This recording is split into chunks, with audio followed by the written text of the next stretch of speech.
Okay, so today I'm going to be talking about police brutality and how it's a problem, about how police officers get away with some things because of unfair trial or racism or miscommunication and many other things. Many of the criminals are not given fair trial because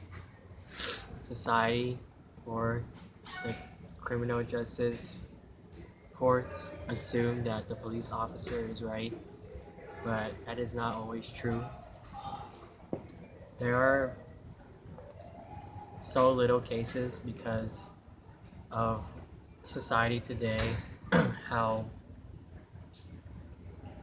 police brutality is not really a big issue because everybody just assumes that the police officer is right, but nobody fights for the criminals or the people alleged of doing something wrong or a victim of some sort of brutality, whether it be arrested for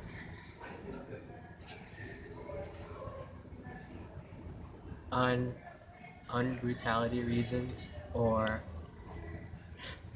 um, shot because of miscommunication or race or other things, and some benefits of if we were to change how the public or criminal courts think today are more faith in the police, because if the government were to showcase that they do in fact trial every police officer and make sure that it is fair and not indeed police brutality, then the people would be more satisfied and maybe even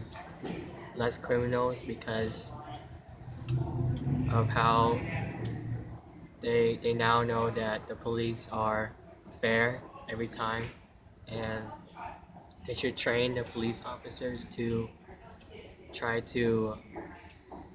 be better in terms of police brutality, because there's not that many cases of it, and a lot of people think that it's because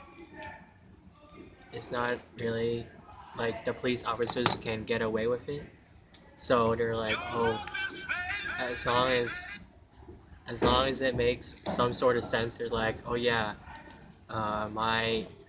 chief will be okay with it because I'm a police officer, or the courts will be like, yeah, it's okay because you're the law enforcer. And a lot of people that don't really have opinions about this subject will in fact say that, oh yeah, the police officer was right, because they don't have an opinion. And I think that it would be a great benefit to bring this up like other really controversial subjects like abortion and immigrants and healthcare and many other things. Um, some other benefits are the police will be more aware of what choices they are making before they take action, because I feel like some police officers see something and they immediately react because of what they did in the past, so like they're used to it as if it's a habit now, without really trying to gather all the information and try to figure out what's going on first before they take action. But it's really a big issue because of how police officers will risk their own life to save others. And I think that it should be brought up in courts and governments, and that you should agree that police brutality is a big issue and that we should be against it because it is a big problem.